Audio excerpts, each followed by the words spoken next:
매일 성경 묵상을 돕는 해설 가이드입니다. 안녕하세요, 묵상 코치입니다. 함께 읽고 나눌 말씀은 사무엘하 11장 14절에서 27절까지 말씀입니다. 다윗은 자신의 죄를 은폐하기 위해 마지막 수단으로 우리아를 죽이기로 결심합니다. 그리고 전투에서 맹렬하게 싸우다 죽은 것처럼 음모를 꾸밉니다. 요압의 맹목적인 순종으로 결국 우리아는 죽게 됩니다. 14절에서 21절 읽겠습니다. 아침이 되매 다윗이 편지를 써서 우리아의 손에 들려 요압에게 보내니 그 편지에 써서 이르기를 너희가 우리아를 맹렬한 싸움에 앞세워 두고 너희는 뒤로 물러가서 그로 맞아 죽게 하라 하였더라. 요압이 그 성을 살펴 용사들이 있는 것을 아는 그곳에 우리아를 두니 그 성 사람이 나와서 요압과 더불어 싸울 때 다윗의 부하 중 몇 사람이 엎드러지고 햇사람 우리아도 죽으니라. 요압이 사람을 보내 그 전쟁의 모든 일을 다윗에게 보고할세 그 전령에게 명령하여 이르되 전쟁의 모든 일을 내가 왕께 보고하기를 마친 후에 혹시 왕이 노하여 내게 말씀하시기를 너희가 어찌하여 성에 그처럼 가까이 가서 싸웠느냐 그들이 성 위에서 쏠 줄을 알지 못하였느냐 여룹 벳셀의 아들 아비멜렉을 쳐 죽인 자가 누구냐 여인 하나가 성에서 맷돌 윗짝을 그 위에 던지매 그가 데베스에서 죽지 아니하였느냐 어찌하여 성에 가까이 갔더냐 하시거늘 내가 말하기를 왕의 종 햇사람 우리아도 죽었나이다라. 14절에서 17절은 우리아를 죽이라고 편지를 보내는 다윗의 모습입니다. 다윗은 간밤에도 우리아가 집에 들어가지 않았다는 것을 알았습니다. 자신의 계획이 실패로 돌아갔는데도 다윗은 멈추지 않고 요압에게 쓴 편지를 우리아의 손에 들려 전쟁터로 다시 보냅니다. 그 내용은 우리아를 맹렬한 싸움에 앞세워두고 너희는 그만 남겨두고 돌아와 적들에게 맞아 죽게 하라는 내용이었습니다. 우리아는 전장에서 적과 싸우다 전사한 것처럼 꾸며 죽이라고 한 것입니다. 다윗은 자신의 간통죄를 덮기 위해 살인이라는 더 큰 죄를 계획하고 그 계획을 우리아 본인의 손에 들려서 요압에게 보내는 잔인하고 비인간적인 행동을 합니다. 구약 전체에서 가장 잔인한 살인 방법입니다. 이 편지를 받은 요압은 다윗의 의도를 분명히 알고 확실하게 성공하기 위해 일부러 암몬 군사들 중 가장 용맹한 군사들이 있는 곳을 알아내어 그곳을 우리아를 보냅니다. 암몬 사람들이 성에 나와서 요압과 전쟁한 결과 다윗의 부하들 중 몇 명이 죽었고 우리아도 역시 죽었습니다. 우리아 한 명을 죽이기 위해 그와 같이 있던 다윗의 부하들도 목숨을 잃게 한 것입니다. 결국 신실하고 우직한 다윗에게 충성하던 우리아는 다윗에게 아내도 빼앗기고 목숨까지 빼앗기는 가장 비참한 죽음을 맞이하였습니다. 죄 없는 부하들도 살해당했습니다. 다윗은 자신의 죄를 덮기 위해 너무 많은 무지한 피를 흘리게 하였습니다. 전에 다윗이 자신을 조롱한 나발을 죽이려고 할 때는 지혜로운 아비가일이 다윗을 막아 무지한 피를 흘리는 것을 막을 수 있었습니다.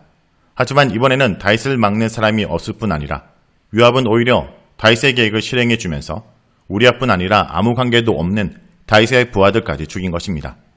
다윗이 하나님과 동행하며 하나님을 바라볼 때는 하나님께서 개입하셔서 다윗이 죄를 짓는 것을 막아주셨지만 다윗이 더 이상 하나님과 동행하지 않고 하나님 말씀에 순종하지 않은 채 자신의 욕망대로 행할 때 하나님께서는 더 이상 개입하지 않고 내버려 두십니다. 그동안 다윗은 하나님께 은혜를 많이 받았고 이때 인격적이고 모범적인 모습을 많이 보여주었습니다. 하지만 하나님의 은혜에서 멀어진 지금의 다윗은 자신의 욕망에 충실하여 자신의 목적을 위해 살인도 서슴지 않는 잔인무도한 사람입니다. 이런 다윗의 모습을 보면서 인간이란 존재가 기본적으로 얼마나 악한 본성을 지니고 있는지 알 수 있습니다. 18절에서 20절은 요압이 다윗에게 전한 내용입니다. 우리아를 죽인 요압은 이 소식을 다윗에게 알립니다. 그는 전령에게 전쟁의 모든 사항을 왕에게 보고한 후에 혹시 왕이 요압의 군대가 성에 너무 가까이 가서 전쟁에서 부하들이 죽은 일에 대해 화를 낼 경우 햇사람 우리아도 죽었다는 말을 하라고 일러줍니다. 이것은 다윗의 목적이 달성되었다는 것을 알려주면 모든 잘못을 덮어줄 것이라는 의미입니다. 요압의 말을 종합해보면 요압은 성문을 열고 나온 암몬과 전투를 하다가 우리아 부대에게 가장 위험한 곳인 성 바로 앞까지 쫓아가게 만들었고 자신의 부대는 해군해버리고 결국 우리아와 우리아의 부대는 성에 날아오는 화살과 창과 돌 등에 맞아 죽게 되었습니다. 요압은 일부러 우리아가 암몬 사람의 화살에 맞아 죽도록 성 바로 앞까지 보낸 것입니다. 21절에서 요압은 성 위에서 여자가 던진 맷돌에 맞아 죽은 요룹바알의 아들 아비멜렉의 예를 들면서 다윗이 화를 낼 것을 예상합니다.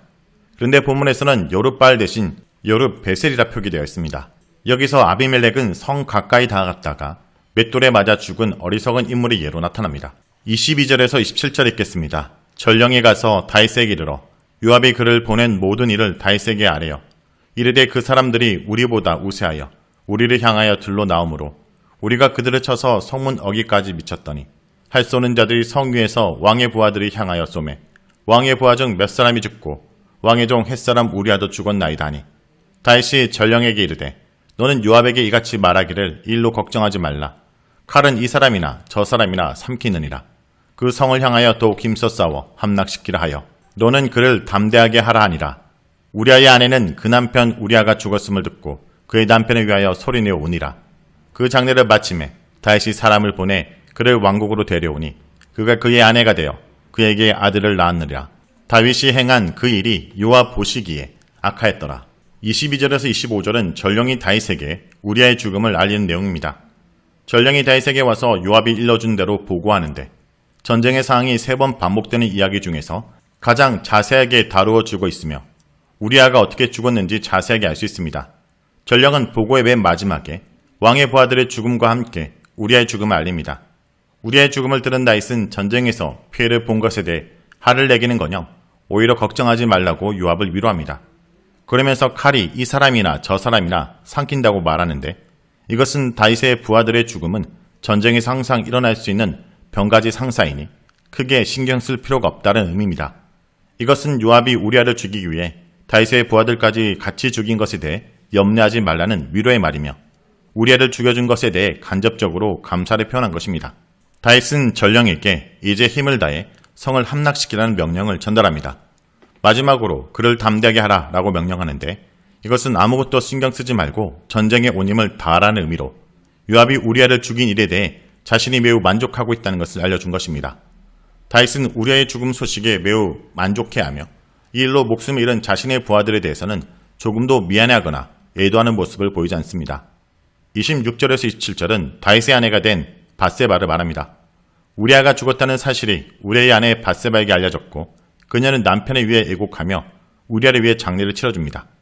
보통 이스라엘에서 애곡의 기간은 7일이며 다윗은 이 기간이 끝나자마자 밧세바를 왕궁으로 데리고 와서 아내로 삼습니다.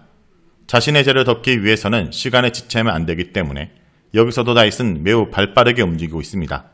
이런 다윗의 행동의 내막을 모르는 사람들이 보면 죽은 부하의 아내를 자신의 부인으로 삼아서 돌봐주는 것이라 생각하여 다윗에 대해 좋게 생각하였을 것입니다.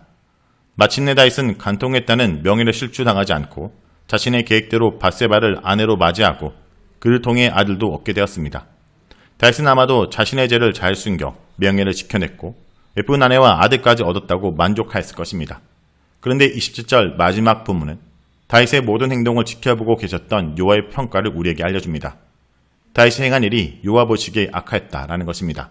다윗은 아무도 모르게 성공적으로 고비를 넘겼다고 생각하였지만 요압께서는 이런 다윗을 악하게 보시며 다윗이 저지른 죄에 대한 대가를 치르게 하실 준비를 하고 계셨습니다. 자, 여기까지가 사무엘하 11장 14절에서 27절까지 말씀입니다. 오늘 말씀을 통해 우리는 무엇을 묵상하고 적용해야 할까요? 사람은 속일 수 있지만 하나님은 속일 수 없습니다. 오늘 본문에서 다윗의 행동을 보시고 여호와 하나님께서는 악하다 말씀하십니다. 다윗은 지금까지는 자신의 권력으로 죄를 가릴 수 있었습니다. 하지만 하나님의 눈은 가릴 수 없었습니다. 계획대로 성공했다고 해서 다 되었다라고 착각해서는 안 됩니다. 죄를 감추고 은닉하려고 애쓰지 말고 정직하게 회개하는 것이 우리가 살 길이라는 것을 잊지 않길 바랍니다.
그 이름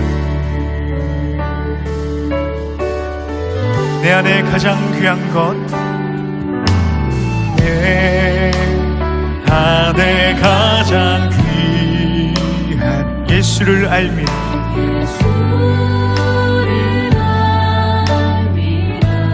그 은보다 더 귀한 것 그 은보다 더 귀한 것 예수를 한 번 더 고백합니다.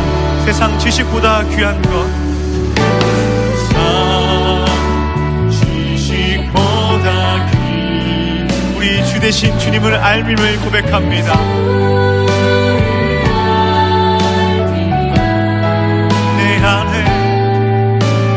내 안에 가장 귀한 것 예수를 알 주님의 그 존귀한 이름을 찬양합니다.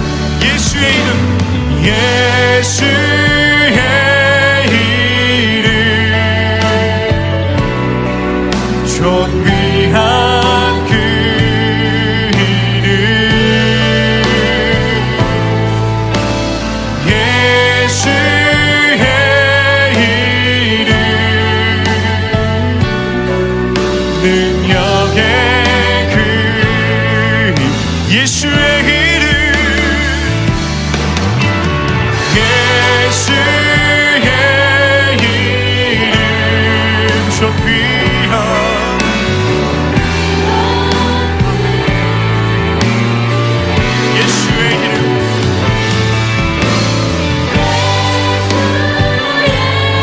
한 번 더 기도하며 나아갈 때에 주님 정말 내 안에 가장 귀한 것이 주님이 되길 원합니다. 세상의 그 어떤 금광보다도 세상의 그 어떤 지식보다도 귀한 것이 우리의 예수를 알밈을 이 시간 우리의 입술로 고백하게 하여 주시옵소서. 이 시간 여러분들 계신 그 자리에서 주님께 부르시며 나아가길 소망합니다. 기도하겠습니다. 아버님 그 어떤 세상의 것을 쫓지 않는 자가 되게 하여 주시옵소서. 그 어떤 지식보다 귀한 것이 바로 우리 주 대신 예수 그리스도를 알미는 우리가 이 시간 알게 하여 주시옵소서. 아버지 우리 상황 때문에 주님의 뒤에 있었다면 주님 용서하여 주시옵시고 우리 불쌍히 여겨 주시어서 특별히 주님 앞에 바로가며 나아갈 수 있는 우리가 될 수 있도록 인도하여 주시옵소서.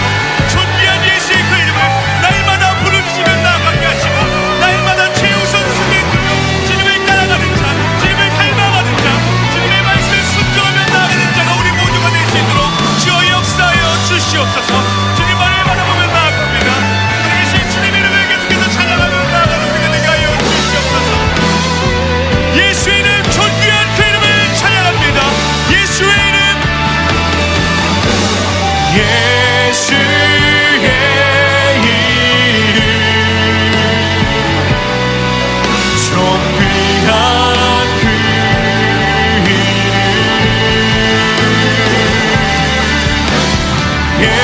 예수의 이름 능력의 그 예수의 이름 할렐루야 예수의 이름 존귀한 그 이름 예수의 이름